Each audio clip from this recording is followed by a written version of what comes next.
Thomas Yelloweyes, Night Train Pickleball. You are the coolest guy because you've been doing this for a long time before anybody else was like the pickleball guru on the West Coast. What's interesting to me, Thomas, is you didn't come from a racket sport. You were an extreme frisbee champion. Now, I can't even throw a frisbee, much less catch one. Okay. So I can't even imagine what kind of hand-eye coordination or hand skills are required. But one of the things I wanted to talk to you about was the transition zone in pickleball, because in tennis, which you didn't play and many of us did, that was called, ooh, no man's land. Don't be there. Don't get stuck there. It's the danger zone. But in pickleball, the transition zone, it can be a very positive thing. When you're teaching your clinics and your students, how do you explain to them, whether they're beginners or intermediate or even advanced, what are the attributes of the transition zone that we should feel good about or not want to be there? When shouldn't we want to be there? And when should we embrace it and go, this is so cool. I'm in this nice kind of gray area, the limbo between the baseline and the no volley zone. Yeah, that's a great question. And I think that the answer to that has evolved over the years of coaching because my coaching in pickleball has been impacted by multiple different instructors, especially ones that I took lessons from personally. But here's what I've landed on. Here's where I am with this. One of the issues we have, or good things you have, however you want to look at it, is Right? the skill level ratings. And Correct. everybody, we have this issue, if you will, of over self-rating, which is overrating ourselves to where we really are really compete well. Let me put it that way. And so when I'm teaching a clinic or when I'm teaching players, I tell them this is the place that will help you get to the next level is how well you perform in the transition zone. That's a great point. Now, we have to look at it this way. So we start at the baseline, whether you're the serving team, whether you're the return team, and we have to start working on what we call our kitchen arrival percentage or CAP. Oh, I like Mhm. that. And so our kitchen arrival percentage as a team, we want that to be higher. And only way to get that at high percentage is to be able to start really understanding and working our way through the transition zone. So it's either the transition zone, it's no man's land, or it's an opportunity zone. However you want to look at it, it's what's going to determine you getting to 3-5, getting to 4-0, getting to 4-5 is how well you transition through that area and how much and how high you can get that cap or that kitchen arrival percentage. Now, when you say, I love this idea, kitchen arrival percentage, is that each individual on one side of the court or as a team, As right? a team, as Yes. a team. Thank you. Today I was playing with someone who was pretty good at some of the shots. I'd never played with them before. So I serve, the ball comes back to me. Hello, mister. He is running in across the middle as I'm receiving my return of serve. I blew it because I'm like, there's a man running through this moment. That's not the bungee cord. So should we back up a little to the concept of the bungee cord that attaches the two people so that they're almost always as best as possible together? Is that part of the issue? Yes, I have this rule when I'm teaching players because we have to start at the very basic level and have to get some fundamental things understood before we start adding any Yes. variety. And Yes. one of them is you go, I go, you stay, I stay. So Yes. whoever is hitting the third shot, once they hit that third, the other player is watching this player, and if they start making their way forward, you should start making your way forward. If they sit down and get ready for the next shot, you should sit down and get ready for the next shot.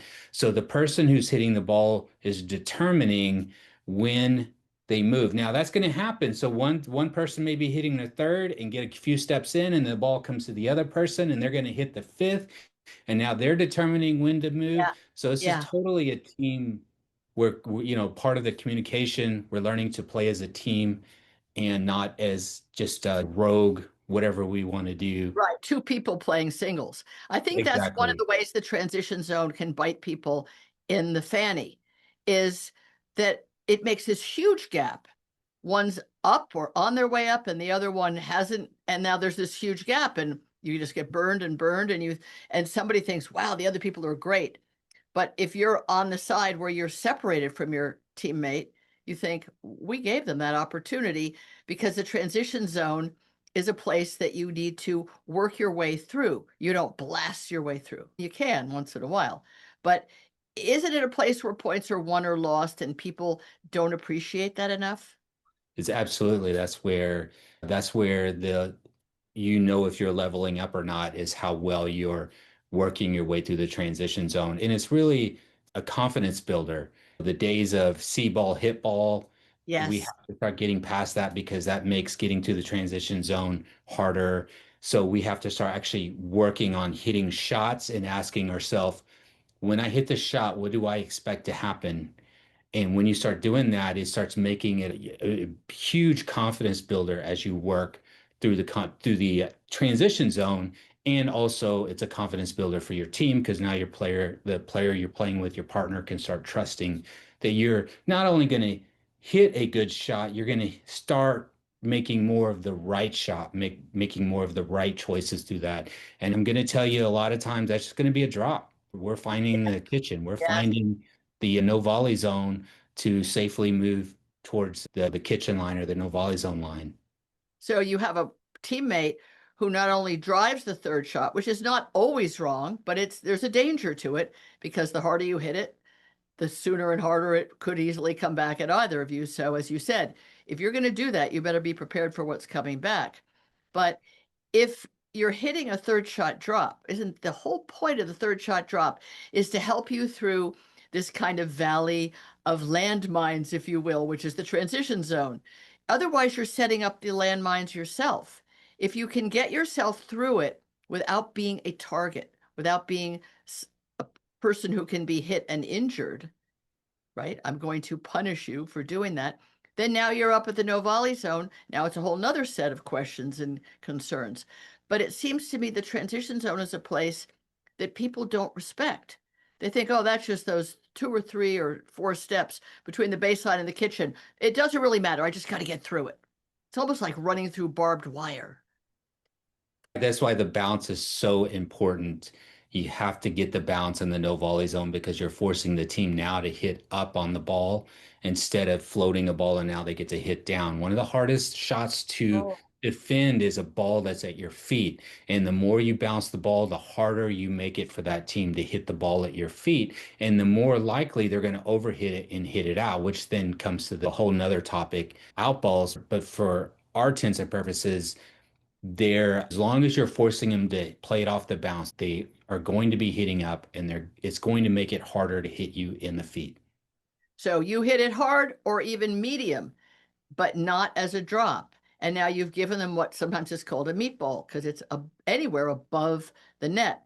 So it's up. It's not at their feet. They can take it out of the air, at which point you're toast, no matter where you are, right? Even up at the kitchen, then you have a hand battle, you have a volley battle.